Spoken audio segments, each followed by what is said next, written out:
নমস্কার, আমি Biswajit. Podcast and more আমাদের পডকাস্ট প্ল্যাটফর্ম, পডকাস্ট চ্যানেল। সেখানে নতুন নতুন অতিথিদের সাথে আমাদের আড্ডা, কথা এবং অনেকটা জেনে নেওয়া, এবং জেনে নেওয়ার সাথে সাথে আমাদের সমৃদ্ধ হওয়া। আমরা তো হচ্ছি, সাথে আপনাদের কাছেও নানান কিছু তথ্য পৌঁছে দিচ্ছি, নানানভাবে আমাদের আড্ডা পৌঁছে যাচ্ছে। তো আজকে আমাদের আরো একজন নতুন অতিথি, ওনার নতুন করে পরিচয় দেওয়ার আমার আর কোনো রকম প্রয়োজন নেই। পার্থসারথী একলব্য। পার্থদা, তোমাকে নমস্কার, ওয়েলকাম টু আওয়ার প্ল্যাটফর্ম।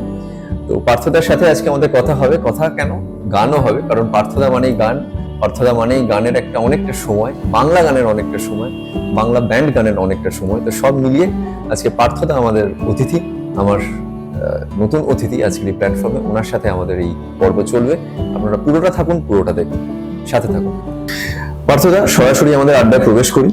এবং তুমি মানে বাংলা গান, বাংলা ব্যান্ডের গান, এবং তার সাথে সাথে মৌলিক গান, তোমাদের এবং তোমার একক সঙ্গীত পরিবেশন।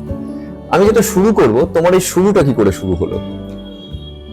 শুরুটা বলতে গানের শুরু না ব্যান্ডের শুরু? আগে গানের শুরুটা শোনা। গানের শুরুটা ছোটবেলা থেকেই হয়েছে, যেটা সবারই হয়, সব শিল্পীরই হয়। গানের শুরু বাড়িতে একটা গানের পরিবেশ তো ছিলই। মা গান গাইতেন, আমার ঠাকুমা ছিলেন তখনকার দিনের গীতশ্রী, ঠাকুমা গান গাইতেন। বাড়ির সবাই একটু মানে মিউজিক ওরিয়েন্টেড ছিল বেশি, গান শোনা হতো, রেডিও চলতো সারাদিন। সেই থেকে ছোটবেলা আমার ছোট পিসি ছিলেন আমার, উনি এখন কানাডায় থাকেন। আমার ছোট পিসি আমাকে রেডিওতে বারবার করে ভালো ভালো গানগুলো শোনাতো, যে এটা শোন, এটা শোন, এটা শোন, এটা ভালো, এই গানটা গলায় তোল।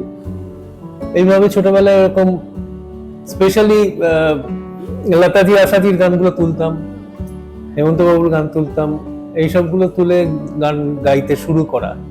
সেভাবেই গানের শুরু, ওই তো 4-5 বছর বয়স থেকে। তারপরে একেবারে ফর্মাল শেখাটা শুরু হলো। আমার বড় পিসি ছিলেন আবার এই দক্ষিণে বলছি রবিতীর্থে সুচিত্রা মিত্রের ছাত্রী।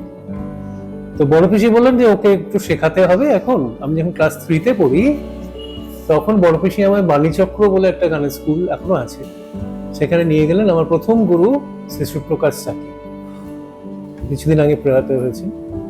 সুপ্রকাশ চাকি মাস্টারমশাইয়ের কাছে আমার প্রথম গানের শেখার হাতে করি, এবং উনি আমাকে হাতে ধরে হারমোনিয়াম বাজানোটা শিখিয়েছিলেন, কি করে হারমোনিয়াম বাজাতে হয়, কি করে সারেগামাও জানতাম না আমি, সারেগামা কিভাবে প্র্যাকটিস করতে হয়, স্বরভ্যাস, ভোকাল ট্রেনিং যেগুলো, সেগুলো শিখিয়েছিলেন। গান শিখিয়েছিলেন, রবীন্দ্রসঙ্গীত শিখিয়েছিলেন, আধুনিক গান শিখিয়েছিলেন। সেই থেকে শুরু, সেই শুরুটা। তারপরে তো তোমার নিজস্ব একটা এগিয়ে যাওয়া, তারপরে পড়াশোনা, চাকরি, সবটা নাকি? সে তো পড়াশোনাটা তো সবসময় আমাদের বাড়িতে। আমার ঠাকুমা গীতশ্রী ছিলেন ঠিকই, কিন্তু ঠাকুমা গানটা করতে পারেননি তারপরে আর সংসারের চাপে। সেই জন্য ঠাকুমা তার নিজের ছেলে মেয়েদের কাউকে সেভাবে গান শেখাতে উৎসাহ দেননি, এবং আমাকেও খুব একটা বলতেন যে আগে পড়াশোনা করো, তারপরে গান, নিজের একটা ক্যারিয়ার করো, একটা নিজের আলাদা ফুটিং হোক, তারপরে গানটা শখে করো আর কি। প্রফেশন হিসেবে গান উনি পছন্দ করতেন। তো সেইভাবেই আর কি পড়াশোনাটা আমাকে এগিয়ে নিয়ে যেতে হয়েছে। পড়াশোনা করে একটা জায়গায় এসে তারপরে আমি গানকে আবার। বেশ। তো তোমার ইন্সপিরেশন কি ঠাকুমা নাকি অন্য কেউ, বা কোনো শিল্পীও হতে পারে? আমার ইন্সপিরেশন বাড়ির দিক থেকে মা। আচ্ছা। মা, ঠাকুমা, পিসিরা, ছোট পিসি স্পেশালি, এরা খুব উৎসাহ দিত গানের ব্যাপারে। আর এটা বাড়ির দিক থেকে। আর শিল্পীদের মধ্যে আমি চিরকালের পাগল ফ্যান, এবং সবকিছু মানে আমার মা সরস্বতী হচ্ছেন লতা মঙ্গেশকর। তো ছোটবেলা থেকে ওনার রেকর্ড ক্যাসেট কিনে কিনে মানে জাস্ট পাগলা করে দিতাম বাড়ির সবাইকে। এবং ওনার যে সুর লাগানোর টেকনিক, ওনার যে পারফেকশনটা, সেটা আমাকে খুব অ্যাট্রাক্ট করত। এবং আরেকজনের নাম বলতে হবে সেখানে, আমার বন্ধু, ও খুব বড় ডাক্তার, এখন ক্যান্সারে একটা বিরাট নাম। যখন কলেজে, ন্যাশনাল মেডিকেল কলেজে ঢুকেছিলাম, তখন শান্তনু চৌধুরী ওর নাম। ও আমাকে গানের অনেক দিকগুলো শিখিয়েছে, কিভাবে গানের সুর লাগাতে হয়, গান শুনতে হয় কি করে, সেটা আমাকে ও গাইড করতে, যে এইভাবে গানটা শুনতে হয়। গান শোনাটাও কিন্তু একটা শিক্ষা, মানে গানের থেকে আমি কতটা নেব, এবং এই গানটা কতটা ভালো, এই শিল্পী কতটা পারফেক্ট, কতটা সুন্দর করে সুর লাগাচ্ছেন, কতটা ফেড ইন ফেড আউট করছে, কতটা সুন্দর উচ্চারণ, এই জিনিসগুলো শান্তনু থেকে আমি খুব। উনি কি গানের মধ্যেই আছেন নাকি না? গান করেন এখন, খুব নাম করা ক্যান্সার স্পেশালিস্ট উনি, মানে ইন্ডিয়াতে ক্যান্সার বিশেষজ্ঞদের ওয়ান অফ দ্য পায়োনিয়ার, মানে এখন যারা আছে ডক্টর শান্তনু চৌধুরী। কিন্তু গানটা অসম্ভব ভালো। নিজে বিয়ের কাছে উস্তাদ নিসার হোসেন খাঁর কাছে গান শিখতো, উচ্চাঙ্গ সঙ্গীত। এখনো গান করে, এখনো মাঝে মাঝে গান করে, রেকর্ডিং করে, এসব করে। তার মানে বন্ধু, বাড়ির কিছু মানুষজন এবং রেডিও, গান শোনা। রেডিওটা একটা বিরাট পার্ট। এবং লতা মঙ্গেশকর তো আছে। এবং লতা মঙ্গেশকর। এই করতে করতে তোমার মোটামুটি একটা গানের প্রতি একটা অনুরাগ তৈরি হলো, চলা তৈরি হলো। এই চলতে চলতেই কি একলব্য শুরুটা হলো, নাকি মাঝে আরো কিছু ঘটেছে? একলব্য অনেক পরে, মানে আমার জীবনের তুলনায় একলব্য অনেক পরে। এর মাঝের একটু গল্পটা জানতে চাইবে অনেকে। মাঝের গল্পটা হচ্ছে, গান করতাম, বিভিন্ন কম্পিটিশন গুলোতে নাম দিতাম। গীতিকা বলে একটা সঙ্গীত প্রতিযোগিতা হতো তখন, নিখিল বঙ্গ বলে 16-17 দিন ধরে হতো গরমের ছুটিতে, একটা কোনো স্কুল বাড়ি ভাড়া করে, এবং হোল ওয়েস্ট বেঙ্গল থেকে পার্টিসিপেন্ট আসতো। এক একটা সাবজেক্টে বোধহয় 700-800 জন পার্টিসিপেন্ট থাকতো। তো সেই গীতিকাতে আমি নাম দিতাম বছরে। তো ওটা একটা উৎসবের মতো, মানে দুর্গাপূজার মতো ছিল। সেখানে প্রাইজ পাওয়া, সেখানে অ্যাওয়ার্ড পাওয়া, এগুলো করতে করতে বিভিন্ন রাজ্য সঙ্গীত এসব জায়গায় ইয়ে করতে করতে তারপর তো কলেজে ঢুকে গেলাম ডাক্তারি পড়তে। সেই সময় গানটার আর সেরকম ভাবে এগোতে পারিনি, কিন্তু কলেজের প্রোগ্রামগুলোতে খুব গাইতাম। এবং আমাকে এই ব্যাপারে তখন শান্তনু ছাড়া আরেকজন উৎসাহ দিত, আমার 3 বছরের জুনিয়র সিধু। আচ্ছা, আমাদের ক্যাকটাসের সিধু। ও খুব মানে উৎসাহ দিত। ওর সঙ্গে আমার মিউজিক্যালি খুব একটা ভালো জমতো। মানে আমরা ক্যান্টিনে টেবিল বাজিয়ে গান করতাম, ও গাইতো, আমিও গাইতাম। আমরা দুজনের মিউজিক্যাল এক্সচেঞ্জটা ভালো হতো। কোন কলেজ? National medical. আচ্ছা আচ্ছা আচ্ছা। তো সিধু আর আমি একসঙ্গে অনেক প্রোগ্রাম করেছি, কলেজে বাইরেও করেছি। মানে তখন ওই বলা হতো না, এই মাচা শো, সেই মাচা শো করেছি অনেক। আমি খুব তখন ফ্যান ছিলাম এসপি বালা সুব্রমণিয়ান। এই সময় খুব উঠেছে, मैंने प्यार किया এই সময় হয়েছে। তো আমি এসপি বালা সুব্রমণিয়ানের গলা নকল করে গাইতাম। আচ্ছা, এবং হ্যাঁ, অনেক শো করেছি সেই সময়। একটা কুলি শোনা যায় এসপি? এখন আর অতটা পারি না, মানে টুকরো। मेरे रंग में वाली परी हो या हो परियों की रानी, या हो मेरी प्रेम कहानी, मेरे सवालों का जवाब दो ना। এইসব গানগুলো করতাম। Back to 80s। ওয়েল, এটাই মজা আমাদের আড্ডা, একটু গান, একটু কথা, একটু আড্ডা চলবে। এবং তখন তো সেলফি ছিল না, অটোগ্রাফ প্রচুর দিয়েছো নিশ্চয়ই? হ্যাঁ, ওইসব নিশ্চয়ই দিতে হয়েছে। তখন ইয়াং জেনারেশন, ইয়াং গার্লস, তুমিও তখন অনেক তখন ছিল অটোগ্রাফ সময় তোমার তখন। সবাই অটোগ্রাফ নিত, আমরাও কতজনের অটোগ্রাফ নিয়েছি। আমার কাছে একটা গানের খাতায় হেমন্ত মুখার্জি থেকে আরম্ভ করে সবার অটোগ্রাফ। এই একটা ডায়েরি আমারও এখনো আছে পার্থদা, আমি ওটা হারিয়ে ফেলেছি। হ্যাঁ, মান্না দে, মুখোপাধ্যায়, মানবেন্দ্র মুখোপাধ্যায়, ওই শো গেলেই দাঁড়িয়ে পড়তাম ওই ডায়েরিটা নিয়ে। এটা একটা অন্য ব্যাপার ছিল, অন্য একটা ব্যাপার ছিল, সই নেওয়া। একটা সই, আমরা তখন অটোগ্রাফও বলতাম না, সই। ঠিক ঠিক এরকম ছিল। তো এই সেই কলেজে গান, তারপরে পরে তোমার কি পার্টিসিপেশন শুরু হলো, নানান শো, নানান প্রোগ্রাম করা, এগুলো চলতে থাকলো? না, কলেজে গানের সময় একটা অদ্ভুত ঘটনা ঘটলো। সেটা হচ্ছে যে আমার ঠাকুমা, যিনি খুব কড়া ছিলেন, গানকে প্রফেশন করা যাবে না এবং ক্লাসিক্যাল গান উনি শিখতে দেবেন না। হ্যাঁ, না। আচ্ছা, আমি তো তার আগে সুপ্রকাশ বাবুর কাছে এমনি লাইট মিউজিক শিখেছি, ক্লাসিক্যাল শিখিনি। তো ঠাকুমার নির্দেশ ছিল ক্লাসিক্যাল গান নাকি এমনই নেশা ধরায়, যারা এই ক্লাসিক্যালের নেশাতে মজে তাদের নাকি সংসার হয় না, চাকরি বাকরি হয় না, আর কিছু পড়াশোনা হয় না, কিছু হয় না, তারা নাকি ভেসে যায়। ক্লাসিক্যালের নেশা এমন, ওটা উনি নিজে তো তাই করতেন। কাজে এবং ক্লাসিক্যাল গান ছেড়ে নাকি বাঁচাও খুব মুশকিল, তো ওই জন্য আমাকে ক্লাসিক্যাল শিখতে দেয়নি। তারপরে যখন আমি ফাইনাল ইয়ার ডাক্তারিতে, তখন ঠাকুমা অনেকদিন বেঁচে ছিলেন, ঠাকুমা 2011 অব্দি বেঁচে ছিলেন। ঠাকুমা আমার বাবাকে বললেন যে এবার ওকে ক্লাসিক্যাল শেখা। এবার তো গাইছে এদিকে, তখন ওই যে বললাম না এসপি বলছে ওর গান হচ্ছে কিন্তু একটা ঠিক মতো শিক্ষা না হলে আষাঢ়া গলা একটা এরকম হচ্ছে। এবার একটু ক্লাসিক্যাল গ্রামারটা দরকার, এবার একটু দরকার এটা ক্লাসিক্যাল শিক্ষাটা, রাগ সঙ্গীত একটু শিখতে হবে। তখন বাবার বন্ধু, বাবা তো ক্রিকেটার ছিলেন, বাবা ক্রিকেটের কোচ ছিলেন, তো বাবার বন্ধু ছিলেন পণ্ডিত রবি কিচলু, উনিও ক্রিকেট খেলতেন। তো বাবা এই রবিজির কাছে আমাকে একবার নিয়ে গেলাম, আমার কলেজের কাছে ওনার বাড়ি ছিল। তা আমি ওনার কাছে যেতাম, উনি বলতেন যে সন্ধ্যেবেলা করে তুমি কলেজ শেষ করে চলে আসবে, আমি আমার 2 ছেলেকে নিয়ে রেয়াজে বসি, তুমি আমার সঙ্গে একটু আমাদের রেয়াজ শোনো, তার সঙ্গে তুমি একটু গাও। তো ওইভাবেই একটু একটু ক্লাসিক্যালের সঙ্গে কিছু কিছু রাগের সঙ্গে পরিচয়, এই শুরু। মানে খুব বেশি দিন করতে পারিনি, তারপরে তো আবার কলেজ পাস করে গিয়ে তখন চাকরি বাকরি হলো, সংসার হলো, বিয়ে করলাম। সেই সময় অত বেশি গানের সঙ্গে আমার যোগাযোগ ছিলই না, এখানে একটা বিরাট গ্যাপ হয়ে গেছে, তখন গান করতাম। তারপরে আবার এসে 1998-এ একলব্য যখন ফর্ম হলো, তখন আবার এই একলব্যতেই আমরা এবার ঢুকবো, কারণ পার্থদার সাথে এখন পার্থসারথী একলব্যটাই চলে। আমি ঢোকার সাথে সাথে বলছিলাম তোমার টাইটেলটা আমি ভুলে গেছি, তো পার্থদাই বলি এখন, পার্থদা একলব্য। এই একলব্য যে সময় থেকে শুরু হলো তার একটু পরে পরেই একটা বাংলা গানের একটা জোয়ারও শুরু হলো। তো একলব্য তো একটা ঠিক বাংলা ব্যান্ড বলা চলে না, বাংলা গানের দল বললে বেটার হয়, কারণ তাদের যে প্রেজেন্টেশন, যে গান, যে বক্তব্য, যে সুর, সেটা ঠিক ব্যান্ড মিউজিক নয় একেবারে, আমার যতটুকু মনে হয়েছে, যতদিন আমি গান চালিয়েছি, তোমাদের সাথে কাজ করেছি, রেডিও জীবনের কথা বলছি। তো একটু বলো, সেখানে তো শুভঙ্কর ভাস্কর, জয়তী, তুমি, অভিজিৎ দা, আরো কত নাম, একটু বলো। একটা ফেলে আসার সময় আমরা রিভিজিট করছি। এটা 1998 এর ঘটনা। আচ্ছা, তার আগে আমি 96-97 থেকে আরেকটা ছোট্ট গানের গ্রুপে আমি যুক্ত হয়েছিলাম।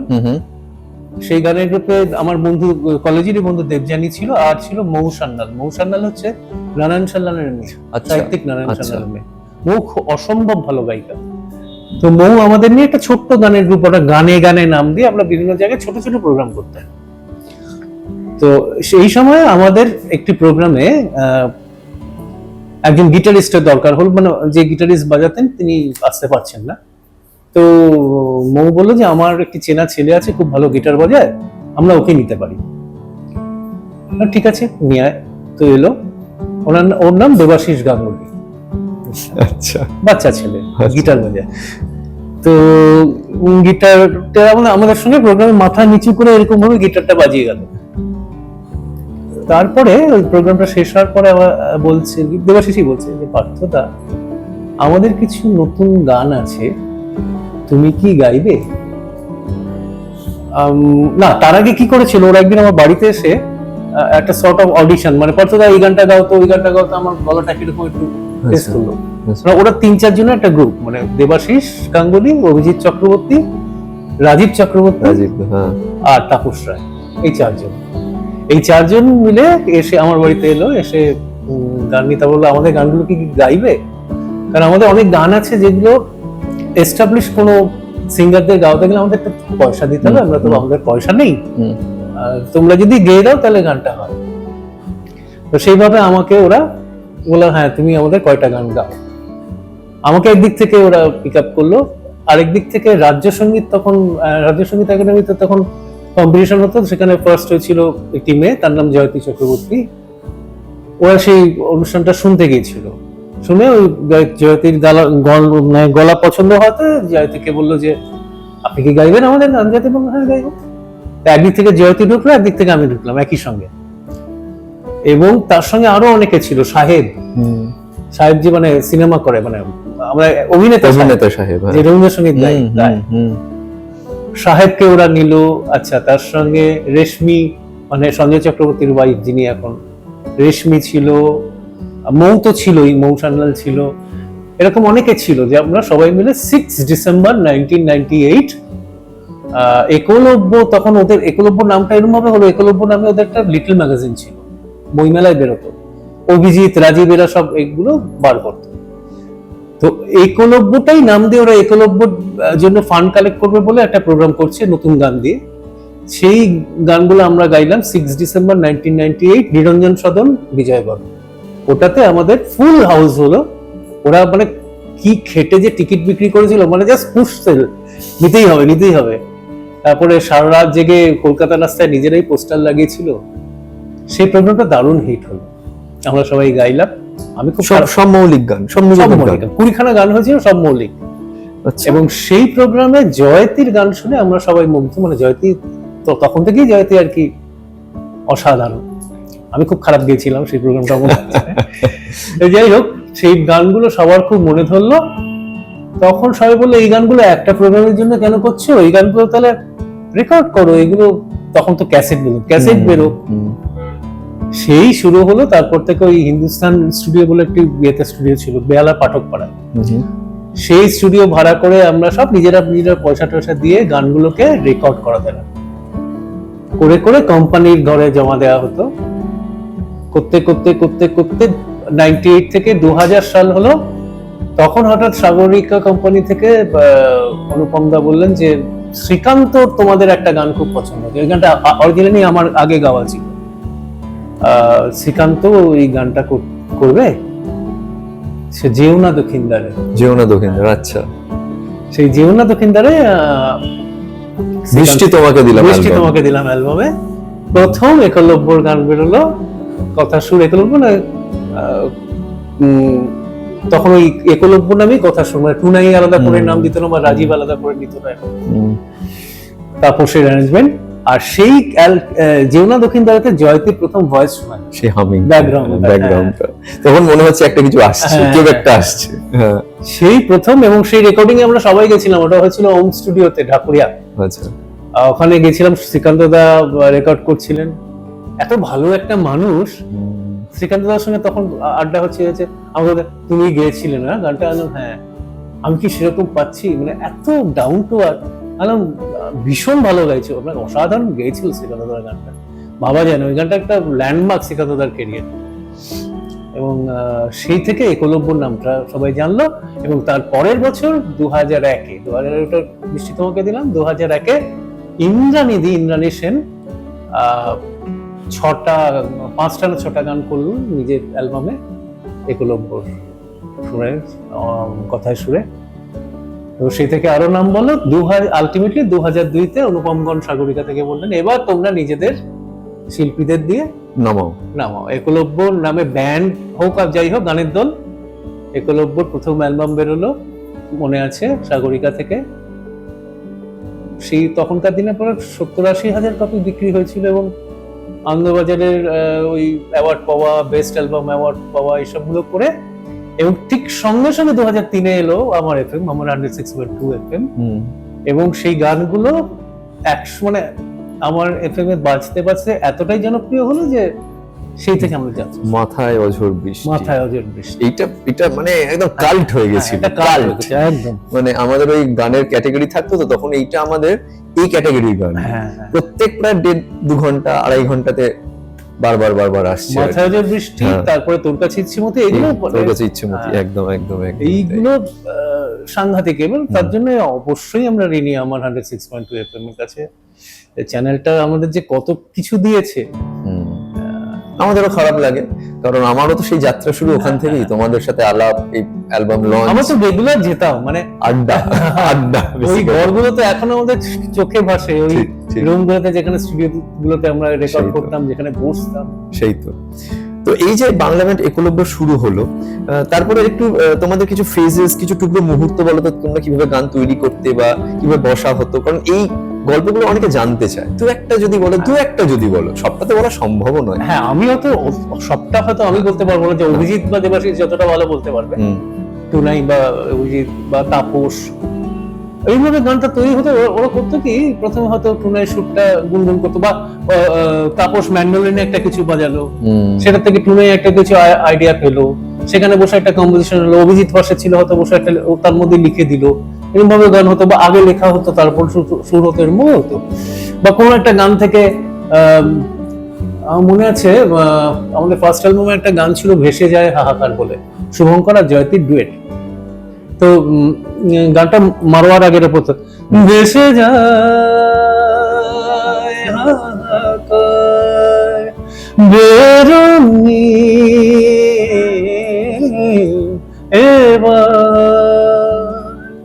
এই আইডিয়াটা নাকি টুনাই ওটার থেকে পেয়েছিল, তখন আশাজির ওই গানটা খুব কম বক্ত ইশক মানে আচ্ছা, আলাদা রাগটা ইয়ে না, কিন্তু ওই ডাইনামিক্সটা ওইভাবে নিয়ে ওই ভেসে যায় হাহাকার করেছিল। টুনাইয়ের মতো কম্পোজার আমি দায়িত্ব নিয়ে বলছি, আমি পাইনি। মানে জীবনে দুজন কম্পোজারের সঙ্গে আমি চুটিয়ে কাজ করেছি, দুজনেই অসাধারণ। একটা হচ্ছে টুনাই দেবাশিস গাঙ্গুলি, একটা হচ্ছে ইন্দ্রজিৎ দাশগুপ্ত। এই দুজন মানে out of the world. Exactly. এবং একলব্যের একটা ব্যাপার আছে কি, এটা মানে তোমরা যখন শুরু করেছিলে একটা দল, তারপরে কিন্তু যে যার জায়গায় ভীষণ ভাবে ভালো রকম এস্টাবলিশড এবং একদম নিজস্ব তোমরা কাজ করো, নিজস্ব আইডেন্টিটিতে কাজ করো, প্লাস দলটাও। সেটাই মুশকিল এখন। মানে জয়তি, তুমি, টুনাই, মানে টুনাই দেবাশিস গাঙ্গুলি ভীষণ পপুলার একজন মানে মিউজিক ডিরেক্টর, অভিজিৎ দা, লিরিসিস্ট রাজীব দা, মানে যে যার মতো করে আর কি। সেটাই মুশকিল হয় একটা ব্যান্ডে মেনি ট্যালেন্টস আর কি। টু মেনি ট্যালেন্টস হলে কি হতো, সবার তো একটা সোলো এক্সিস্টেন্স থাকে, এবং সেটা করে না ব্যান্ডটাকে এগিয়ে নিয়ে যাওয়াটা খুব কঠিন হয়, কারণ সবাই একসঙ্গে টাইমও দিতে পারে না, সবার আলাদা থাকে, সেটা একটা মুশকিলের ব্যাপার। কিন্তু ওই প্ল্যাটফর্মটা ছিল বলে আজকে আমরা সবাই যে যতটুকু করতে পেরেছি, এটা ওই প্ল্যাটফর্ম। এক্স্যাক্টলি, ওই নামটা, ওই ব্র্যান্ডটা। এক্স্যাক্টলি। আচ্ছা, তুমি এই যে এখন একটা ডাল সময় যাচ্ছে, অনেকে বলছে, মানে আমি সেভাবে ডিটেলে যাব না, এই বাংলা গান তৈরি হচ্ছে না, বাংলা গান লোকে শুনছে না, তৈরি হলেও কোথায় যাবে, কিভাবে শুনবে, এইসব অনেক কথা হচ্ছে। এটা নিয়ে একটু বলো তো। মানে তুমি তো মানে তোমরা, আমি বলবো তোমাদের জেনারেশন এবং আমরাও তোমাদের সাথে যুক্ত থেকে বাংলা গানের তো ওই জোয়ারটার মধ্যে ছিলাম। প্রথম ধরো 10-12টা 14টা বছর, ওই 3 থেকে একেবারে 14-15 অব্দি যদি ধরি, এটার সাথে আমরা যেমন ছিলাম তোমরাও ছিলে। এই ফেজটা আবার কিভাবে দেখছো এবং কিভাবে এটা কাটানো যায়, বা ভবিষ্যৎটা কি ফর আপকামিং জেনারেশন যারা বাংলা গান নিয়ে কাজকর্ম করতে চায়? কি ভাবছো তুমি, কিভাবে দেখছো তুমি? সুন্দর প্রশ্ন, কিন্তু ব্যাপারটা হচ্ছে যে আমার কতগুলো নিজস্ব থিওরি আছে এই ব্যাপারে, আমি ভুল হতে পারি, কিন্তু আমার এই ব্যাপারে যে ভাবনা চিন্তাগুলো আছে সেটা বলি। সেটা হচ্ছে কালেকটিভ লিসনিং না হলে যে কোনো গানের পক্ষে জনপ্রিয় হওয়া মুশকিল। এটা কেন বলছি, আমরা যখন ছোটবেলায় যেসব গানগুলো আমরা হিট গান হিসেবে ধরতাম, সেগুলো পাড়ার রাস্তার মাইকে বাজত, রেডিওতে বাজত, এবং বেজে বেজে হ্যামার করতে করতে তখন এরকমও হয়েছে অনেক সাধারণ মানের গান, সেই গানগুলো কিন্তু জনপ্রিয় হয়ে গেছে ওই কনস্ট্যান্ট হ্যামারিং এর জন্য। মানুষ শুনতে বাধ্য হতো। কখনো পাড়া শীতলা পুজোতে বাজছে, দুর্গা পুজোতে বাজছেই, কখনো। আর তাছাড়া আরেকটা ব্যাপার ছিল, তখনকার দিনে মানুষের বাড়িতে বড় বড় সাউন্ড সিস্টেম ছিল, এখন নেই কিন্তু। না না না, তখনকার দিনে কে কত কি পিএমপিওর সোনোডাইন কিনেছে, বা এত বড় বড় বক্স, 3 সিডি চেঞ্জার, দুটো ক্যাসেট, আমরাই তো কিনেছি। হ্যাঁ, এবং কার কত বড় জোরে সাউন্ড হচ্ছে, এবং একবারই থেকে ক্যাসেট বা সিডি বাজালে বা রেকর্ড বাজালে সেটা পাশের বাড়ি শুনতে পেত। এমন আছে, আমি একটা শ্রীরাধা বন্দ্যোপাধ্যায়, তখন শ্রীরাধাদি প্রথমে নতুন এসছেন, আমি ছোট, তখন শ্রীরাধাদির একটা ক্যাসেট কিনে এনেছিলাম এবং আমার বাড়িতে বাজাচ্ছিলাম বেশ জোরে জোরে। আমাদের পাশের বাড়িতে কাকিমা, উনি বললেন, কে গাইছে রে এত সুন্দর গলা? আমি বললাম, ভদ্রমহিলার নাম শ্রীরাধা বন্দ্যোপাধ্যায়। বলছে, বাহ, খুব ভালো গান তো। পরের দিন দেখলাম কাকু, মানে ওই কাকিমার হাজবেন্ড, কাকু একটা শ্রীরাধাদির ক্যাসেট কিনে নিল।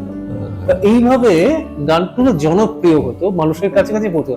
এখন কি হয়েছে, এখন তো কালেকটিভ লিসেনিং নেই, সবাই হেডফোনে শুনছে, মোবাইলে শুনছে। হ্যাঁ, যে একটা গান সবাই মিলে শুনে বসে যে এনজয় করার ব্যাপারটা, সেটা কিন্তু এখন আর নেই, একেবারেই নেই। হ্যাঁ, এখন কানে দিয়ে গান শুনছে, তো এখন কে কি শুনছে, যার যার নিজের ইচ্ছে মতো শুনছে। কিন্তু তা বলে কি গান হিট করছে না? তা বলেও হিট করছে। ভালো যেগুলো সেগুলো সবসময় করছে। এখন ভালোর বিচারটা অন্যরকম হয়ে গেছে, এক্সেপশনাল না হলে এখন সেই গান আর দাঁড়াচ্ছে না। আগে যেমন খুব সাধারণ মানের গান এবং মোটামুটি একটা মিষ্টি সুর, ভালো কথা থাকলেই গানটা হিট করে যেত, এখন সেটা আর হচ্ছে না। আর আরেকটা ব্যাপার, টু মেনি সাপ্লাই। এখন আমরা সবাই গাইছি, আমরা সবাই গায়ক, সবাই সুরকার, সবাই গীতিকার, কে শুনবে? এক্স্যাক্টলি। আরো একটা জিনিস আমার মনে হয়, ডিজিটাল আসার পর এই নাম্বারস দিয়ে বাড়িয়ে দেওয়াটা, এটা পপুলার হয়ে গেল, এটা পুশ করে একটা বিরাট এত কে, এত ভিউজ।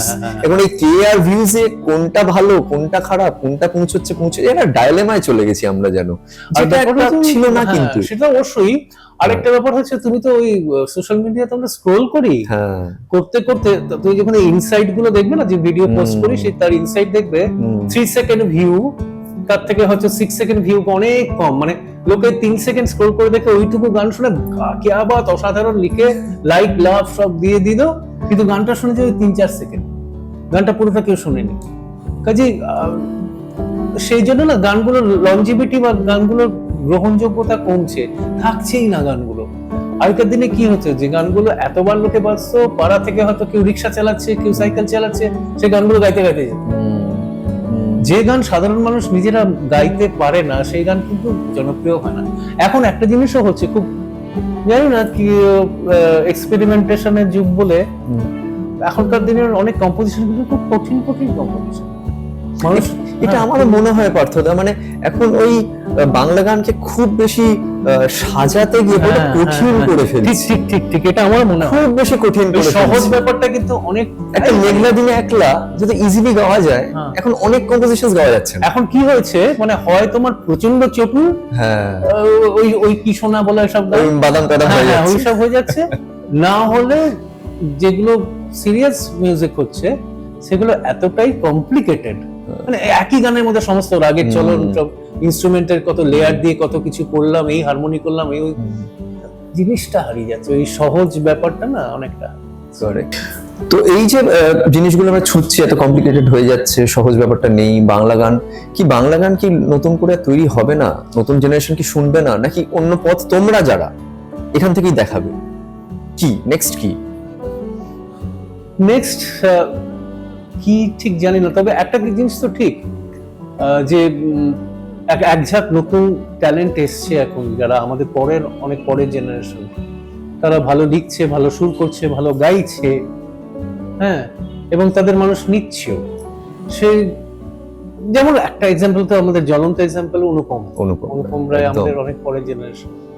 অনুপমের গান মানুষ নিচ্ছে, এখন অনেকে এসছে, অনেক নতুন মিউজিক ডাইরেক্টর, সপ্তক সানাই, হ্যাঁ, এরা রণজয় খুব ভালো কাজ করছে, এরকম অনেকে আছে। সবার নাম হয়তো এই মুহূর্তে আমার মাথায় আসছে না, কিন্তু সে মানে এখন কাজ হচ্ছে। আর অনেক মেয়ে অনেক ছেলে যারা গায়ক গায়িকা, তারা খুব ভালো গাইছে। ইনফ্যাক্ট আমার মনে হয় এখনকার দিনে যারা গায়ক গায়িকা না, তারা আমাদের জেনারেশনের থেকে অনেক বেশি ট্যালেন্টেড, তারা কিন্তু অনেক বেশি শিখে এসছে, তাদের গলার ফ্লেক্সিবিলিটি বেশি, তাদের মানে ক্ষমতা অনেক বেশি। কিন্তু ব্যাপারটা হচ্ছে না, তারা ঠিক মতো হয়তো গাইডেন্সটা পাচ্ছে না, বা সেই গানগুলো পাচ্ছে না যে গানগুলো দিয়ে মানুষের মনে পৌঁছে যেতে হয়। মাস লিসনিং যেটা বলছিল, ওটা খুব অ্যাবসেন্ট হয়ে গেছে, একদমই নেই। আসলে এই যে গানগুলো তৈরি হবে যাবে কোথায়? ওই ইউটিউব ছাড়া জায়গা নেই। সেটাও যে কে কখন কোথায় রিলিজ করছে, তো ওই সোশ্যাল মিডিয়া ছাড়া প্রচারেরও জায়গা নেই, খুব কমপ্লিকেটেড। যার নাম মনে পড়ছিল না, হ্যাঁ বলো। তার নাম হচ্ছে ডক্টর রত্নদীপ দাস। আচ্ছা, আমার খুব প্রিয় একজন সুরকার। তার সুরে জয়তীর একটা গান কে দিয়েছে বিষ বলে আমি শুনে আমি জাস্ট চমকে গেছিলাম। কিছুদিন আগে কোভিডের পরে বেরিয়েছে গানটা। তো রত্নদীপ ভীষণ ট্যালেন্টেড একজন কম্পোজার, ওর কম্পোজিশনে আমি হয়তো নেক্সট একটা কাজ করতে চলেছি। পুজোর নাকি? পুজোতেই রিলিজ করবো আশা করছি। ও এখন অ্যারেঞ্জমেন্টটা করলে আমি গিয়ে রেকর্ড করবো। খুব ভালো। আমার আরেকজনের নাম মনে পড়ে যাচ্ছে, মূলত তিনি কবি শ্রীজাত। ওরে বাবা, শ্রীজাত তো মানে শুভমিতাদির সাথে যে অ্যালবামটা করলো, মানে বলতে পারো গানটা তো আমার এক্ষুনি মনে পড়ে যাচ্ছে, মানে আই ওয়াজ ব্লোন অ্যাওয়ে, মানে আমার জানা ছিল না। শ্রীজাত তো লেখে, মানে লেখা নিয়ে কথা ফালা করে দেয় সেটাই সবকিছু নিয়ে, এবং ওর মিউজিক্যাল সেন্সটাও এত ভালো। ওই মিউজিক পরিবারের তো মাসিমা ছিলেন, আর ওর মানে দাদু যে তারাপদ চক্রবর্তী, মামা মানস চক্রবর্তী, এই পুরো এটা নিয়েও এসছে। হ্যাঁ, মানে শ্রীজাত তার গানের কম্পোজিশনটা, গান ভীষণ ভালো, এবং শুধু তাই নয় কম্পোজিশন গুলো ভালো করে। শ্রীজাত খুব ট্যালেন্টেড। এবারে যে বিষয়টাতে আসবো তা হচ্ছে এই রিয়েলিটি শোজ। তোমাকে তো যেতে হচ্ছে নানান জায়গায়। আমি রিয়েলিটি শো দিয়ে শুরু করেছি, কিন্তু সেটা বলা হয়নি। আমি প্রথম রিয়েলিটি শোতেই দু একটা ভিডিও তুমি মাঝে মাঝে ছেড়ে দাও সেটা অনেক আগে। হ্যাঁ, রিয়েলিটি শো দিয়ে আমি প্রথম যখন আলফা টিভি ছিল তার সারেগামা, তখন সারেগামা পা ছিল না, জি টিভির আলফা টিভির সারেগামা যেটা বাবুল সুপ্রিয় করতো, সেটাতে আমি প্রথম ব্যাচের পার্টিসিপেন্ট ছিলাম। বম্বেতে আমাদের শুট হয়েছিল সেটাতে। তারপরে এই টিভি সা থেকে সা মুচিদা করতেন, ওটা থেকেই তো মনে হয় শুভমিতা দি। শুভমিতা, আমি আর শুভমিতা একই এপিসোডে আচ্ছা ছিল, একই। আচ্ছা। আর তারপরে দূরদর্শনে একটা হতো গান শুধু গান, তার সেই কম্পিটিশন গুলোতে আমরা পার্টিসিপেট করেছি। সেই সময় রিয়েলিটি শো ছিল, কিন্তু এখনটা একটু বলো। এখন আমি দেখি না, এখন আমার দেখার সময়ও হয় না, এবং সত্যি কথা বলতে ইচ্ছে করে না। তার কারণ হচ্ছে যে এখন না ব্যাপারটা না অনেকটা বেশি কঠিন হয়ে গেছে। তখন কি ছিল মানে কঠিন কি অর্থে কঠিন? কঠিন বলতে না মানে পার্টিসিপেন্টদের, কম্পিটিটরদের উপর চাপ অনেক বেড়ে গেছে। এখন অনেক কিছু মাথায় রাখতে হয়। যারা কম্পিটিটর তাদের কাছে, তাদের মুখ থেকেই শুনেছি আমি। আমার কোনো ফার্স্ট হ্যান্ড এক্সপিরিয়েন্স এখনকার রিয়েলিটি শো নিয়ে নেই। দু একবার গেছি গেস্ট আর্টিস্ট হিসেবে, একবার গেছি, একবার দুবার। কিন্তু এটা আমার মনে হয়েছে তাদের উপর চাপটা বেশি। তাদের দেখতে ভালো লাগতে হবে, তাদের ঠিক মতো প্রেজেন্ট করতে হবে। গানটা অনেক সময় নিজের ইচ্ছে মতো গাইতে হবে, যা বলে দিচ্ছে সেটা গাইতে হবে। তবে চ্যানেলে অনেক কিছু বলার থাকে, এগুলো শুনেছি আমি ঠিক জানি না। কিন্তু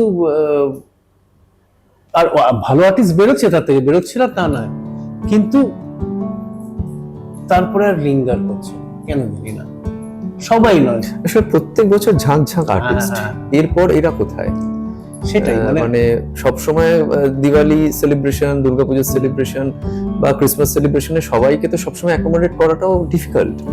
হ্যাঁ, এই ফিউচারটা একটা খুব মানে আনসার্টেন না? আসলে অ্যাভিনিউজ গুলো কমে গেছে তো।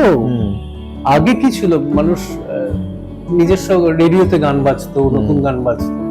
এখন তো রেডিওতে নতুন গান বাজে না, নতুন আধুনিক গান।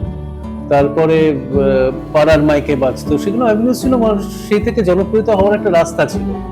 প্লাস সিনেমার প্লেব্যাক, এগুলো তো ছিল। এখন কি সিনেমার যেগুলো গান গাওয়া হচ্ছে, গান হচ্ছে, হিটও হচ্ছে, কিন্তু অনেক সময় আমরা শিল্পীদের নাম জানতে পারছি না। এরকম হচ্ছে, কিন্তু অনেকেই বলছে এই গানটা কে গেছে। এটা কেন হচ্ছে বলুন? এটা তার কারণ হচ্ছে, আমি তো একটা জিনিস মনে হয়, মানে আমরা তো ওয়েট করতাম প্লেব্যাক, আশা ভোসলে, লতা মঙ্গেশকর, মোহাম্মদ রফি, মান্না দে, কিশোর কুমার, ব্লা ব্লা ব্লা। সেই প্লেব্যাক সিঙ্গার ব্যাপারটাই কিন্তু এখন আর নেই। এটা আশা দিয়ে একটা কিছুদিন আগে একটা এতে বলেছিলেন যে আগে লতা মঙ্গেশকর নাকি এটা নিয়ে ফাইট করেছিলেন যে প্লেব্যাক সিঙ্গারদের নাম স্ক্রিনে আসতে হবে এবং রেকর্ডে থাকতে হবে, রেকর্ডের নাম থাকতে হবে।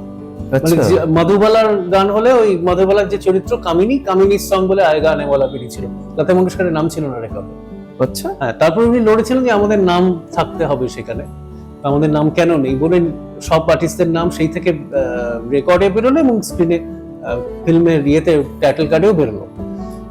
কিন্তু এখন দেখবে আবার যখন ইয়ে হচ্ছে, এখন সিনেমাগুলো হচ্ছে, আগে প্লেব্যাক সিঙ্গারের নাম প্রথম দিকে থাকতো, এখন কি যখন হল ছেলে সবাই বেরিয়ে যাচ্ছে তখন ছোট্ট ছোট্ট করে, সে পড়াও যায় না, এক একটা গান দেবে থেকে সিঙ্গার কে বাজিয়েছে, কে হয়েছে, সেগুলোকে পড়েও না, জানতেও পারে না।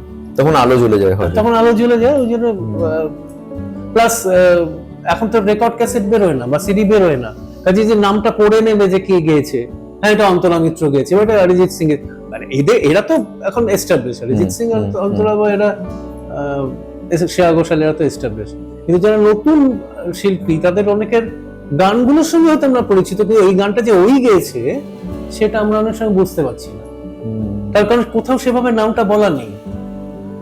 It's very sad. হ্যাঁ, ইউটিউব খুললে হয়তো অনেক সময় হ্যাঁ এটা ও গিয়েছে, ডিটেইলসে পাওয়া যায়, কিন্তু ঠিক ওইভাবে না হচ্ছে না। মানে একটা ওই যে স্টলওয়ার্ডস হওয়াটা খুব কমে গেছে।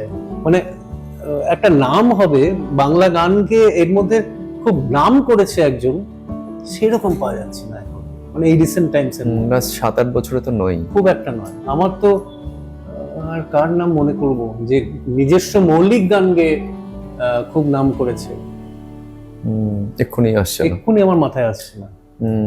অরিজিৎ সিং কে বাদ দিলাম, কিন্তু নিজস্ব গান দিয়ে করেছে আমার মাথায় আছে। এটা খুব আনফরচুনেট। এত ট্যালেন্টেড এরা গাইছে, এক একজনের নাম করতে গেলে মানে আমার সারা রাত চলে যাবে, মানে এত ভালো, এতগুলো ছেলে মেয়ে ভালো গান গাইছে। এখন আরো একটা জিনিস, কভার্স, যেটা কভার্স তো প্রচুর চলছে, আমারও ভালো লাগে কিন্তু কভার্স শুনতে। এই যে মিউজিক অ্যারেঞ্জমেন্টটা ভালো লাগে একদম মডার্ন করে, কিন্তু সেটাতে নির্দিষ্ট ধরো 50, 60 কি 70টা গানের মধ্যে ঘুরে যাচ্ছে, এর বেশি আমি জানি না, মানে এত তো গান আছে আসলে হিন্দি বাংলা মিলিয়ে বলছি। রিস্ক নিতে ভয় পায়, যেগুলো মোটামুটি পপুলার সেগুলোই কভার করে লোকে। হ্যাঁ, কিছু কিছু আনকমন গানও কভার করেছে অনেককে, কিন্তু ইউজুয়ালি একটু পপুলার গানের দিকে লোকে সবাই ওই ভিউজ এর দিকে থাকে, যে আমি যদি কিছু একটা আনইউজুয়াল কিছু করি এবং তাতে যদি ভিউজ কম আসে তাহলে তো লোকসান হবে আর কি, এইরকম টাইপের হয়ে গেছে পুরো ব্যাপারটা আর কি। আর একটু সময় লাগবে সেট হতে, সময় লাগবে, একটু সময়ের উপর ছেড়ে দিতে আমার মনে হবে। হয় একটা রেশনিং দরকার, কোথাও না কোথাও একটা রেশনিং দরকার। আচ্ছা, আমি একটা জিনিস খুব, মানে এটা একটা হয়তো খুব বিতর্কিত কথা বলছি, আমি নিজে মনে করি আমার যা সাংগীতিক দক্ষতা বা ক্ষমতা, আমি যদি আমার জন্মের, মানে আমার যখন জন্ম হয়েছে তার থেকে 30-40 বছর আগে জন্মাতাম, তাহলে কিন্তু আমার কোথাও জায়গা হতো না। আমার কেউ গান গাইতে ডাকতো না, আমার কোনো রেকর্ডও বেরোতো না, আমাকে কেউ সিনেমাতেও গাওয়া হতো। কারণ আমি এতটাই সাধারণ যে তখনকার দিনে যারা ছিলেন, যেসব শিল্পীরা গাইতেন, তাদের সঙ্গে আমার কোনো তুলনাই হতো না। তখন রেশনিং ছিল, সেই জন্য আমি যদি তখন আসতাম আমি ওখানে আটকে যেতাম, আমাকে চান্সই দেওয়া হতো না। কিন্তু এখন তো সেইটাতেই, এখন রেশনিং নেই, এখন সবাই সবকিছু গাইছে, যে পারছে, যে ইচ্ছে, যে কম সুরে গাইছে, বেসুরে গাইছে, যাই হোক করে গাইছে, বা সুর টেনে ঠিক করে দিচ্ছে সেরকম গাইছে সবাই। এখন এত যদি সিঙ্গার হয়, এত যদি গায়ক গায়িকা হয়, শুনবে মানুষের তো একটা, এখন সবার মানুষের ব্যস্ততা বেড়ে গেছে, কাজের চাপ বেড়ে গেছে, তার মধ্যে প্রত্যেকটা শিল্পীর গান খুঁজে খুঁজে শোনা কি সম্ভাবনা। স্টেজ অনুষ্ঠানও তো কমে গেছে, স্টেজ অনুষ্ঠান কমে গেছে, কারণ সাপ্লাই এত বেশি হলে না, মানে ডিমান্ড তো কমবেই, এটা তো গোজ উইদাউট সেইং। এরপর পার্থসারথী একলব্য কি ভাবছে, এখান থেকে কি তোমার মিউজিক্যাল জার্নির কি প্ল্যানস একটু যদি বলো, শ্রোতাদের বলো, আমার আমার ফ্যানদের পার্থসারথী বলো। একলব্যর এখন যা বয়স এবং যা সিচুয়েশন, পার্থসারথী একলব্য নতুন করে আর কিছু করার, বয়সটা নিয়ে এত না বললে চলে, মানে ওনার বয়সটা নিয়ে আমরা বেশি কথা বলবো না। না তাই হোক, কিন্তু ব্যাপারটা বলো। হচ্ছে যে নতুন কিছু করার ইচ্ছে তো সবারই থাকে, আমার যে নেই তা নয়। আমি কিছু কিছু সিঙ্গেলস, এখন তো আর ক্যাসেট বেরো না, কিছু কিছু সিঙ্গেলস করছি ছোট্ট ছোট্ট করে। অঞ্জন মজুমদার খুব খুব ট্যালেন্টেড একজন কম্পোজার, লিরিসিস্ট। অঞ্জন মজুমদারের সঙ্গে কাজ করে আমি খুব আনন্দ পেয়েছি। অঞ্জনের সুরে আমার একটা গান রিলিজ করেছে ইউটিউবে, খুব বেশি লোক শোনেনি, কিন্তু গানটা খুব ভালো। অঞ্জনের সঙ্গে কাজ করেছি নতুন গান নিয়ে। সৈকত কুণ্ডু, কার নাম বললা, মানে আমি একটু ইন্টারাপ্ট করছি, মানে আমাদের রেডিও জীবনে, আমার এফএম এ কি বলবো, মানে রূপঙ্করের গান, অনেকের গান, মানে শুভমিতার গান, সৈকত কুণ্ডু এমন একজন লিরিসিস্ট, খুব পাওয়ারফুল। আর মফস্বলের মানুষ, লেখা এবং ওই শব্দের যে দক্ষতা, মানে এই মানুষগুলোকে নিয়ে আমরা কেন কথা বলতে পারি না, সারা জীবন আমরা লিরিসিস্ট হিসেবে, কবি হিসেবে জেনেছি, কিন্তু সে যে একজন ভালো কম্পোজার সেটা জানতাম না। সেটা জানতে পারলাম ওই হারমোনিয়াম বলে একটা, ওদের একটা গ্রুপ আছে, সেখানে নতুন নতুন গানও তো দেখতাম, কম্পোজার সুরকার সৈকত কুণ্ডু। তো সেই হেন সৈকত কুণ্ডু একদিন আমায় ফোন করে বললো, আমার একটা গান তুমি গাইবে, করেছি একটা গান। হ্যাঁ গাইবো। তো সে ওর সৈকত কুণ্ডুর কথায় সুরে একটা গান আগামী হয়তো 1 মাস 2 মাসের মধ্যেই বেরিয়ে যাবে, সেটা একটা করেছি, সেটা নতুন বেরোবে। আর যে রত্নদ্বীপের কথা বললাম, রত্নদ্বীপের সুরে একটা গান করব। টুনাইয়ের সঙ্গে, এখন টুনাই একটু অসুবিধার মধ্যে আছে, টুনাইয়ের সঙ্গে একটা কাজ, মানে একলব্যর সেই পুরোনো টিমের সঙ্গে একটা কাজ, সেটাও করতে পারি। এরকম অনেকগুলো প্ল্যানস আছে। সিঙ্গেলসটাই ভাবছি, কিন্তু আমার মনে হয় যে একটা নতুন কিছু পথ আসার দরকার এখন। যেভাবে 1992-তে সুমনদা, নচিদা, অঞ্জনদারা এসে একটা নতুন পথ দিয়েছিল, বা শিলাজিৎদা, এরা একটা বাংলা গানকে নতুন জায়গা দেখিয়ে দিয়েছিল, বা পরবর্তীকালে ব্যান্ড এসে রূপম, সিধু, বা আমাদের ভূমি, এদের চন্দ্রবিন্দু, ফসিলস, এটা এসে যেভাবে একটা নতুন রাস্তা দেখিয়েছিল, সেই রাস্তাটা খুব জরুরি এখন। এখন না একটা কিছু নতুন ফরম্যাট দরকার, যেটা সবাই মাথা খাটিয়ে বার করবে, হয়তো হয়তো একদিন বেরোবে। সেই ফরম্যাটে নতুন গান করতে হবে, ওই পুরোনো আঁকড়ে ধরে থাকলে আমার মনে হয় হবে না। একটা কোনো নতুন ফরম্যাটে গান করাটা খুব জরুরি, সেটা ভাবলে চিন্তা করতে হবে।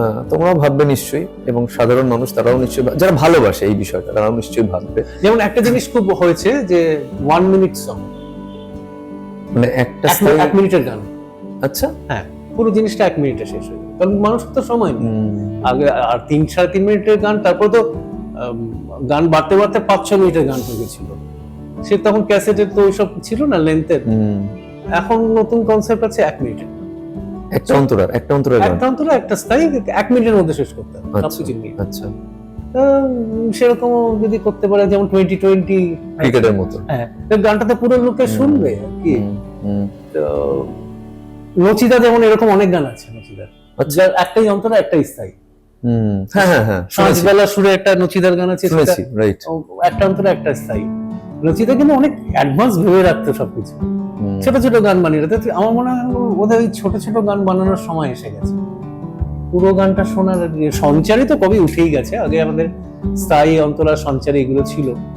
সঞ্চারী একটা আকর্ষণ ছিল, সঞ্চারী সুর করার ওপর সুরকারদের এটা ধরা হতো আর কি, মানে ক্যালিবার কে কত ভালো সঞ্চারী করতে। Right right right. সেটা তো বেরিয়েই গেছে প্রায়, এখন একেবারেই বেরিয়ে গেছে। মানুষের সময় নেই, এটাই হচ্ছে ব্যাপার, সময় নেই। তা সত্ত্বেও ভালো গান হলে তো হিট করেই, এখনো ভালো গান শুনলে একটু হবেই। এই যে কিছুদিন আগে ওই দেখো দেখো কানাইয়ে জয়তীর হিট গান, ভীষণ পপুলার। হ্যাঁ, এই গানটা তো খুব ইয়ে গান নয়, মানে একটা কীর্তন, ইন্দ্রদীপের সুর, জয়তী গেয়েছে, বা অরিজিৎ সিং এর খনে করা চাঁদ খনে করা, এটা বাংলা গান, এবং সেই ট্র্যাডিশনাল বাংলা গান, কিন্তু কি প্রচন্ড হিট।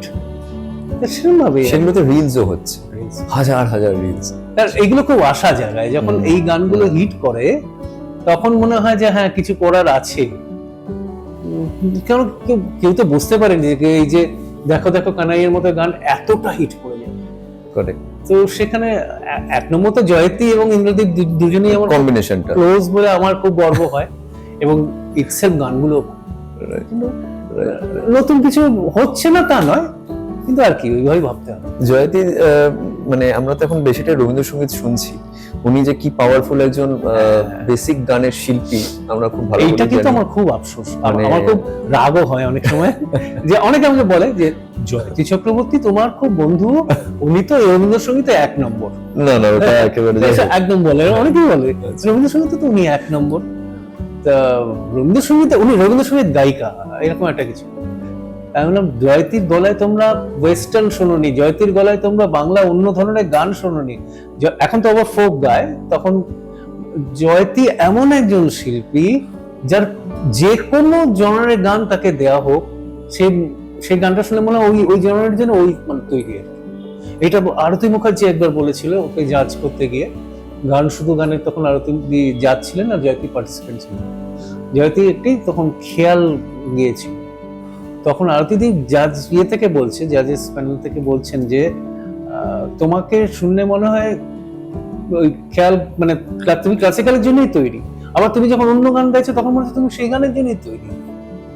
এটাই জয়তীর ক্যালিবার, এবং ওর ভার্সেটিলিটিটা এতটা বেশি, রেঞ্জটা এতটা বেশি, কিন্তু ওই রবীন্দ্রসঙ্গীত বলে স্ট্যাম্প করে দেওয়াটা খারাপ লাগে। অবশ্য রবীন্দ্রসঙ্গীত ওর মানে অসাধারণ, যেটা কোনো কথা হবে না।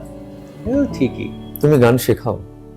শিখিয়েছি কয়েকজনকে, সেটা হয়েছে, মানে আমার বেশ কয়েকজন স্টুডেন্ট ছিল, এখন আর খুব একটা শেখাচ্ছি না, তো শিখিয়েছি, মানে শেখাতে শেখাতে নিজের শেখা হয়ে যায়, তো নিজের চর্চাটা হয়ে যায়, সেই জন্য আর কি।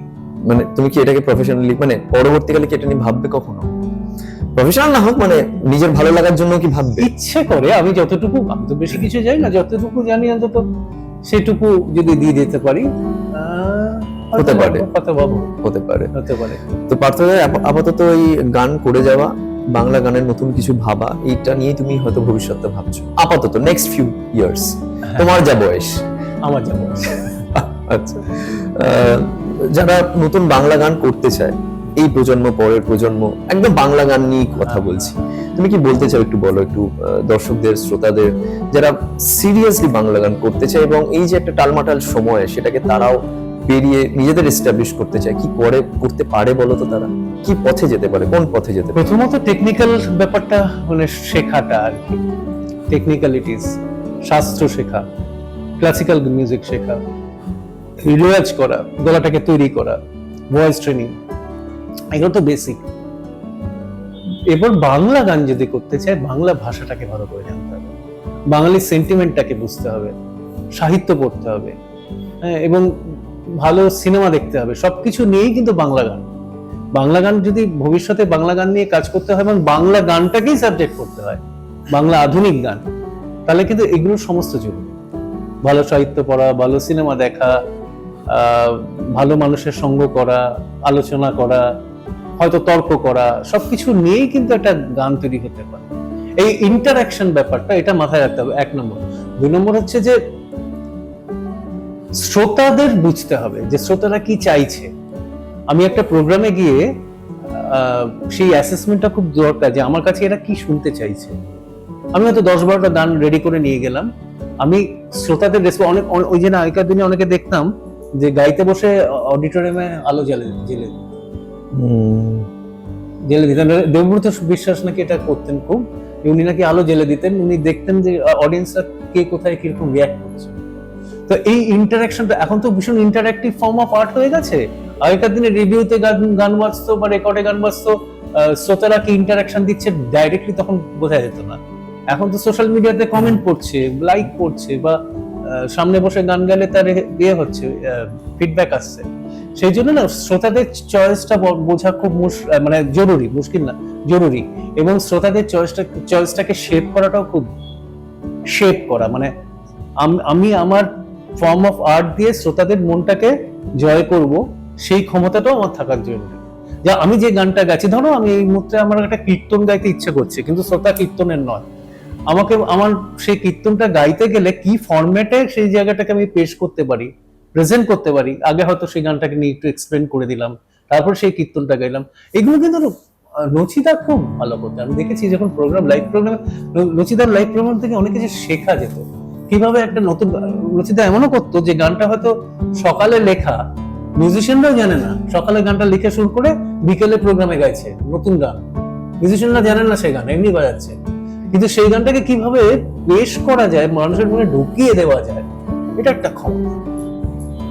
তো সেরকম ক্ষমতা অনেক শিল্পীরই আছে, এখনো যারা নতুন গান গাইছে তারা খুব ভালো গায়। শোভন এত ভালো গায়, দুর্নিবার এত ভালো গায়, এরা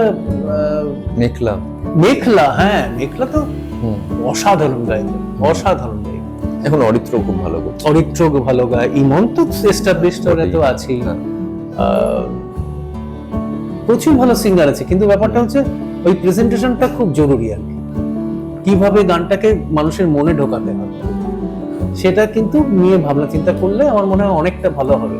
মানে ডুবে থাকতে হবে, এটা সিরিয়াসলি ডুবে থাকতে হবে। আগেকার দিনে কি হতো, আগেকার দিনে শিল্পীদের লোকে চোখে দেখতে পেত, মানে সামনে দেখতে পেত, হয়তো কাগজে একটা ছবি বেরোতো বা কি হয়েছে, ক্যাসেটের কভার। হ্যাঁ, এখন তো পুরোটাই দর্শনীয় হয়ে গেছে। কাজে আমি কিভাবে গাইছি, আমার বডি ল্যাঙ্গুয়েজ কিরকম, যেমন লোপাদি যখন গান করে পুরো শরীরটা দিয়ে, মানে পুরো সবকিছু পুরো চেতনা দিয়ে গাইছে, আবার আসিব ফিরে, এরকম করে গাইছে, মানে মনে হচ্ছে পুরো শরীরটা গান করছে। তো সেটাও মানুষকে অ্যাট্রাক্ট করে। কাজে এই ফরম্যাট গুলো এখন খুব জরুরি আমার মনে হয়। নতুন ভাবে বাংলা গান করতে গেলে একটা কিছু স্টাইলাইজেশন এবং ট্যালেন্ট তো অবশ্যই থাকতে হবে, কিন্তু মানুষের মন জয় করার একটা ক্ষমতা কিন্তু নিয়ে আসতে হবে। রেডিও, তোমার আমার যোগসূত্র কিন্তু রেডিও, যেখান থেকে তোমার আমার এই এত বছরের একটা বন্ধুত্ব বলো, একটা যোগাযোগ বলো থেকে গেছে, সাথে তো গান বাজনা আছেই, সেটা ঠিক আছে। রেডিও কন্ট্রিবিউশনটা কিন্তু একদম ফেড আউট করে যাচ্ছে না, কি জানি। গাড়িতে আমি এখন এফএম শুনি গাড়িতে, বাড়িতে এখন আর সেইভাবে এফএম বাজানোর কোনো যন্ত্র নেই এখন আর কি, মোবাইলে শোনা যায়, কিন্তু হ্যাঁ রেডিও ব্যাপারটা, এফএম ব্যাপারটা অনেকটা কমে যাচ্ছে, অনেকটাই কমে গেছে। রেডিও কিন্তু একটা বিরাট পার্ট প্লে করেছে আমাদের সময় গান জনপ্রিয় করার ব্যাপারে। এবং তার আগে আমাদের ছোটবেলায় সেই লোডশেডিং হতো, ট্রানজিস্টারে গান শুনতাম, ছাদে উঠে যেত, ছাদে উঠে হিন্দিতে ছায়া গীত, মঞ্চাহে গীত, বিবিধ ভারতী, বিবিধ ভারতী আধুনিক গানের অনুরোধের আসর, ছায়াছবির গান রোববারে, এগুলো অন্য জিনিস ছিল, অন্য সময় ছিল, সেই সময় আর ফিরবে না। রেডিওর ব্যাপারটা অনেকটাই ফেড আউট করে গেছে। তবে হ্যাঁ, ইউটিউব আছে, ইউটিউবে আমরা কানে ওই হেডফোন লাগিয়ে ইউটিউব শুনছি, সেগুলো শুনছি, কিছু তো একটা পথ বেরিয়েছে। কিছু একটা পথ বেরিয়েছে, এখন গান পাওয়া অনেক সোজা। আমাদের ছোটবেলায় যখন গান, কোনো একটা হয়তো পুরোনো গান তুলতে হবে, হেমন্ত বাবুর কোনো গান তুলতে হবে, শিখবো, তখন তার ইউটিউব ছিল না, সে হয়তো তার রেকর্ড বা ক্যাসেট কিনে আনতো, সেই গানটা ও নদীরে কোন ক্যাসেটে আছে, ও নদীতে তুলতে হবে, তো সেইভাবে হতো। এখন তো সেটা অনেক ইজি হয়ে গেছে, ইউটিউব এসে অনেক ইজি করেছে ব্যাপারটাকে, সেটা ঠিক। বেশ, তোমার সাথে এতক্ষণ আড্ডা দিয়ে ভালো লাগলো। আর গান নিয়ে কথা হলো, তোমার ভবিষ্যতের প্ল্যানিং নিয়ে কথা হলো, আর অনেক কিছু নিয়ে কথা হলো। যে কথাগুলো বাকি থাকলো সেগুলো নিয়ে আমরা পরে কখনো কথা বলবো। পার্থদার এই ব্যস্ত সময় থেকে সময় বের করে আবার হয়তো যেদিন উনি টাইম দেবেন আমরা ওনাকে পাবো, কথা বলবো। তবে ভালো লাগলো। আর যেতে যেতে তুমি কি বলবে, মানে তোমাকে যারা দেখছে, তোমার যারা ফ্যান, তোমার যারা ভক্ত, একলব্যর আচ্ছা একলব্য নিয়ে একটুখানি বলো তো, মানে একলব্য কি কিছু ভাবছে ভবিষ্যতে, কি আসবে কিছু একলব্য নিয়ে? তারপরে তোমার শেষের বার্তা। একলব্য কিছুদিন আগে একটা গান হলো, বেরিয়েছে একটা, তাতে একটা অদ্ভুত জিনিস হয়েছে। গানটা লিখেছে অভিজিৎ, সুর করেছে টুনাই, গেয়েছে নতুন গান। আচ্ছা, হ্যাঁ, তোমরা নও, আমরা গাইনি, আমি বা জয়তী গাইনি। প্রথমে ঠিক ছিল আমি বা জয়তী গাইবো, কিন্তু এইটা তারপর ঠিক হলো যে এবার নতুনদের একলব্যটা প্ল্যাটফর্ম যদি চলতে, মানে চালাতে হয়, রাখতে হয়, নতুনদের ইনভলভ করাটা খুব জরুরি। আচ্ছা, সায়ন্তনী বলে একটি মেয়ে গেছে, আরেকটি ছেলে গেছে, আরো দুজন ছেলে গেছে, এরা গানটা বেরিয়েছে, হ্যাঁ, এবং ইউটিউবে আছে, এবং এটা একলব্য করেছে। এবং এরপরে হয়তো আমাদের, আমি জয়তী হয়তো এরপরে কোনো প্রোডাকশনে আমাদের হয়তো গান বেরোবে। এখন একটু অসুবিধার মধ্যে আছে, মানে টুনার একটু সমস্যা চলছে, সেই জন্য আমরা তো এটা ভাবতে পারছি না, কিন্তু করবো, আমরা ডেফিনেটলি করবো। জয়তীও বলেছে করবে, অভিজিৎ আছে, আমাদের টুনাই তো আছেই, রাজীব আছে, তাপসকে আমরা ইনভলভ করতে পারি, সবাই আছে, কিন্তু ব্যাপারটা হচ্ছে সবার সময়টাকে একসঙ্গে করে করা। কিন্তু আমরা করবো না তা নয়। তো শেষে তুমি কি বলবে দর্শকদের জন্য, যারা তোমাকে এত বছর ধরে শুনছে, শুনে আসছে, তোমার যারা গানের ভক্ত, বাংলা গানের যারা ভক্ত, মানে জেনারেল, তুমি কি বলবে? তুই ফেরাস না, তাই বলবো। গানে গানে বলি, হ্যাঁ প্লিজ, গানে গানেই শেষ। তোর কাছে ইচ্ছে মতি, আজ যদি দু হাত পাতি, তুই ফেরাস না। ঢেউ দিবি উঠলে ওঠা, ডুবে জমেছে ওঠাটাও কি জানিস না। তোর কাছে ইচ্ছে মতি, আজ যদি দু হাত পাতি, তুই ফেরাস না। পার্থদাকে আমরা কোনোদিন এভাবে ফেরাতে পারবো না। এইটার সাথে সাথে আমার একদম সেই শুরুর দিকের আমার রেডিও জীবনের কথা মনে পড়ে গেল। এর আগে পরে আমরা কত কথা বলতাম, কত কথা বলেছি। ভালো লাগলো পার্থদার সাথে আড্ডা দিয়ে। আপনারাও যে আমাদের সাথে এতটা সময় রইলেন, ভালো লাগলো। এভাবে আমাদেরকে সাপোর্ট করুন, লাইক করুন, সাবস্ক্রাইব করুন, শেয়ার করুন, কমেন্ট করুন আমাদের চ্যানেল, এবং আমাদের এই এগিয়ে যাওয়ার সাথে থাকুন। থ্যাংক ইউ পার্থদা, থ্যাঙ্কস আ লট। তো আরো তোমার শ্রীবৃদ্ধি হোক এই চ্যানেলের। Thank you so much. আর আমাদের এই যোগাযোগ থাকুক, এই আড্ডা চলতে থাকুক। থ্যাংক ইউ সো মাচ, ভালো থাকবেন সবাই, নমস্কার।